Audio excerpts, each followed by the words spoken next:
Olá, sétimo ano, tudo bem com vocês? Hoje nós teremos aula de língua portuguesa e continuaremos a trabalhar o capítulo 4, certo? Nós veremos nesta aula modo imperativo, página 22, e poema visual, página 26. Então vamos lá? Bom, vejamos então o modo imperativo. Recapitulando, o que é o modo imperativo? O modo imperativo é um dos três modos verbais, certo? E o modo imperativo, ele indica ordem, pedido, comando, solicitação ou convite. Então, este modo, ele expressa isso. Uma ordem, um pedido, um comando, uma solicitação ou um convite, certo? E, além disso, eu terei duas formas do imperativo. O imperativo afirmativo, ou seja, afirmação, e imperativo negativo, negação. Vamos ver os exemplos. Façamos silêncio agora. Nós, certo? Façamos silêncio agora. Aqui está no modo imperativo afirmativo, certo? Na forma imperativo afirmativo. Não mexam nos livros. Imperativo negativo. E por que imperativo negativo? Porque eu tenho aqui, ó, a palavra não, que expressa negatividade, negação, certo? Observem que, além disso, eu consigo identificar a pessoa verbal através da desinência, certo? Da desinência número pessoal. E aqui eu tenho o verbo fazer no modo imperativo na primeira pessoa do plural. Passamos silêncio agora. Mos me indica que está na primeira pessoa do plural. Temos aqui não mexam. Eu tenho aqui o verbo mexer na terceira pessoa do plural, certo?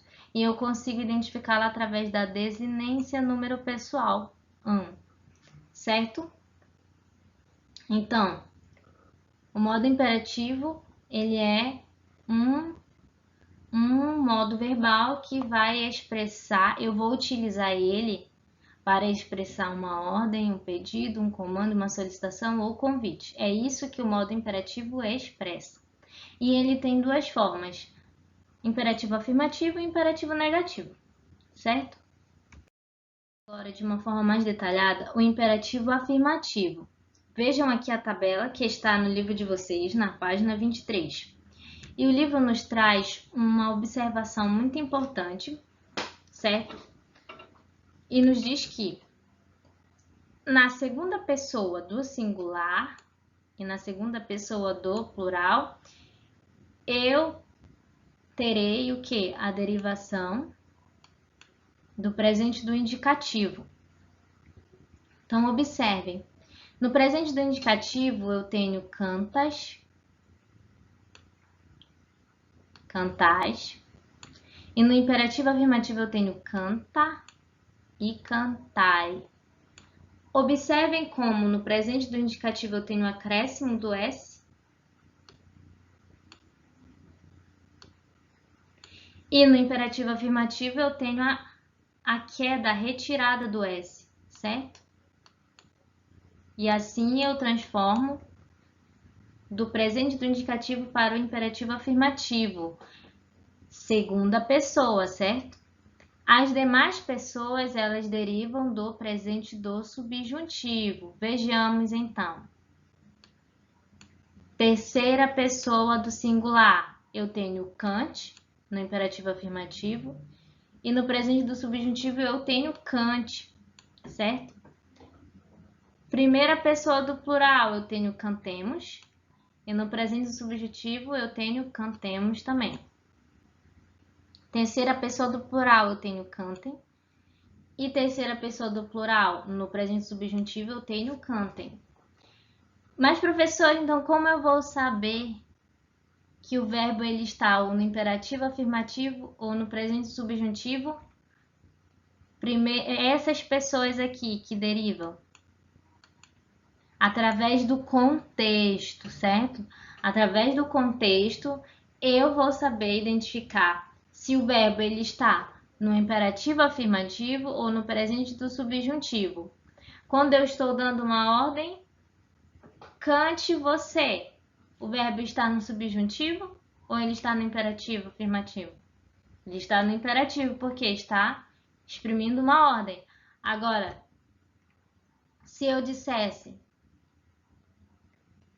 que cante, que você cante, está no presente do subjuntivo. Observem como há uma diferença, certo?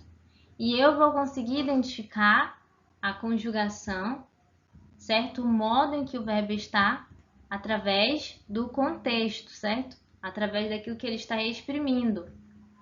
E uma outra observação, eu não tenho a primeira pessoa do singular conjugada no imperativo.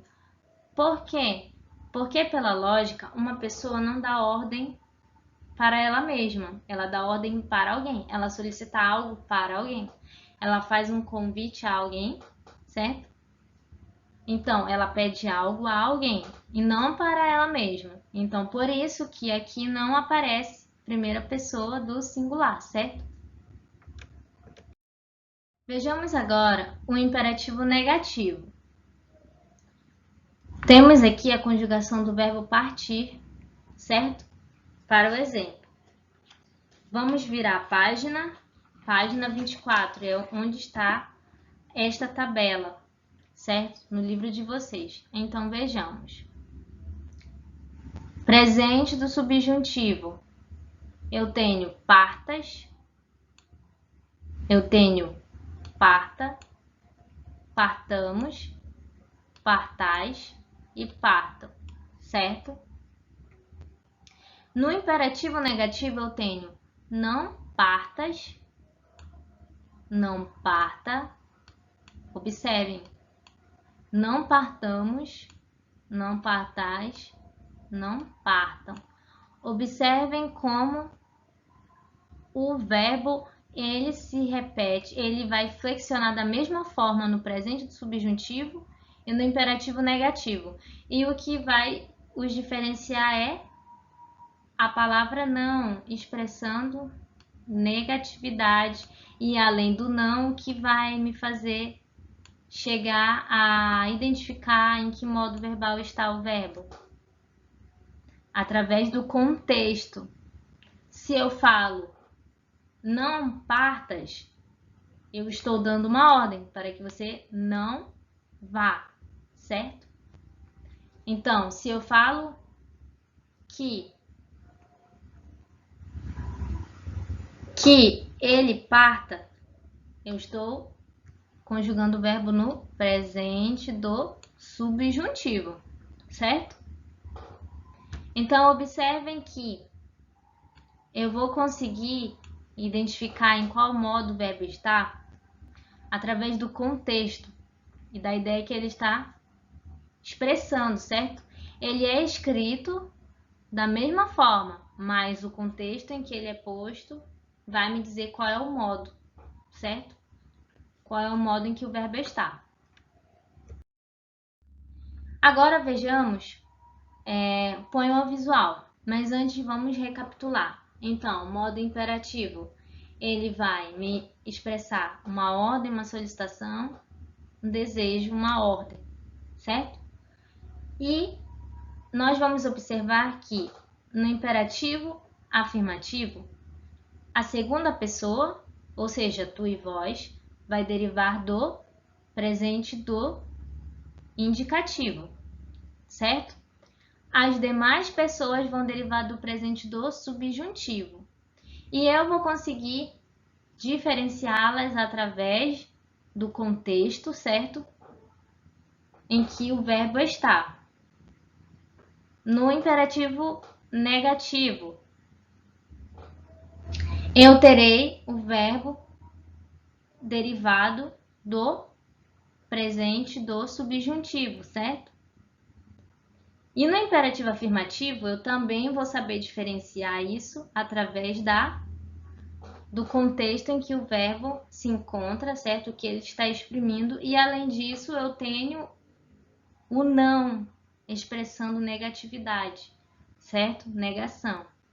Então, vamos ver agora poema visual. E o que é o poema visual? O poema visual é caracterizado pela relação do conteúdo com a linguagem verbal e elementos visuais, certo?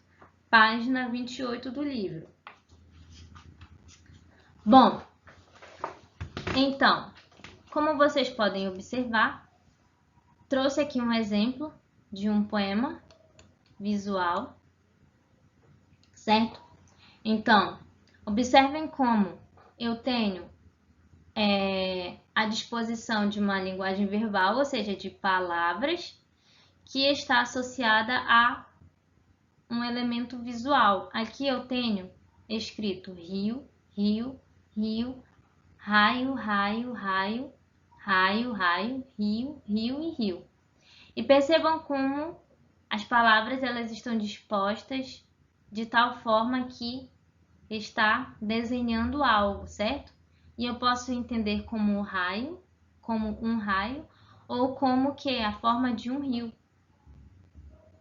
certo? Então, a característica: palavras dispostas de diversas formas, as quais formam elementos gráficos, como observamos aqui, sem estrofes e sem versos definidos, diferente do poema que nós estamos habituados, como vocês já estudaram. O poema visual, ele não vai o quê?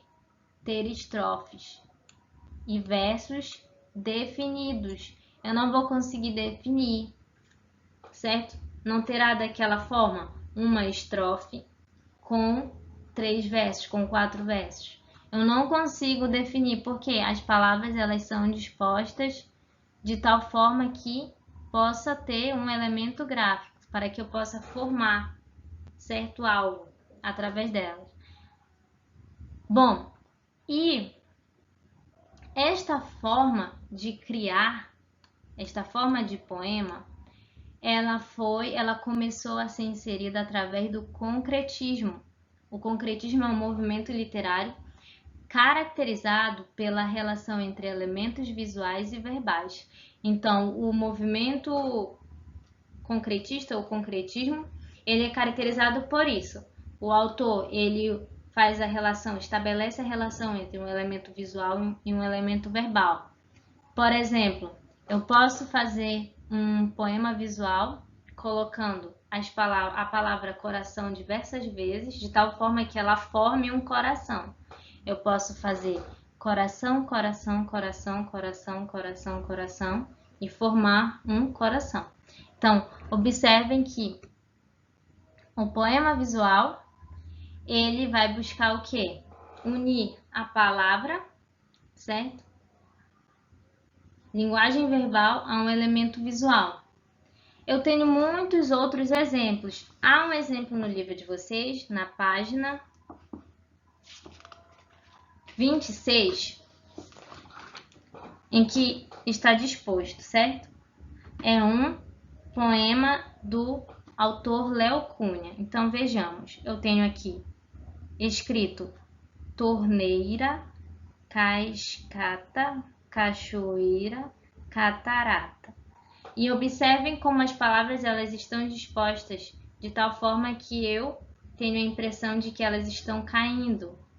Lembrando que uma torneira em que quando eu abro a água ela cai, uma cascata em que a água também cai, queda da água, em uma cachoeira, da mesma forma, a queda da água, a água caindo, e uma catarata também, a queda da água. Então, observem que ele dispõe as palavras de tal forma que eu tenha a impressão de que ela está caindo.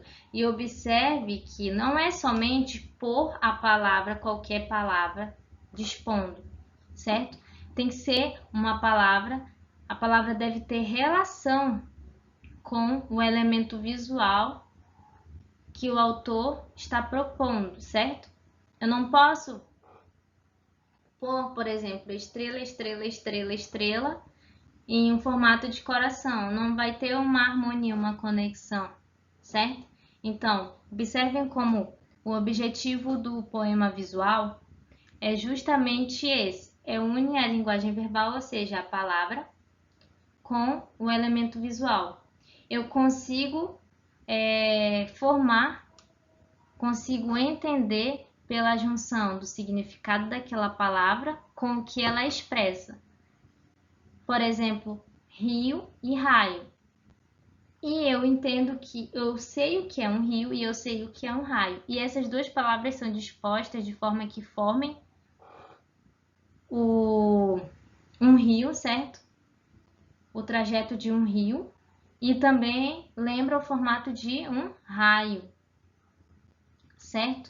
Então, o poema visual, ele é caracterizado por isto, e nós temos também o concretismo, em que é o movimento literário, que caracteriza justamente isso, a relação entre elementos visuais e verbais.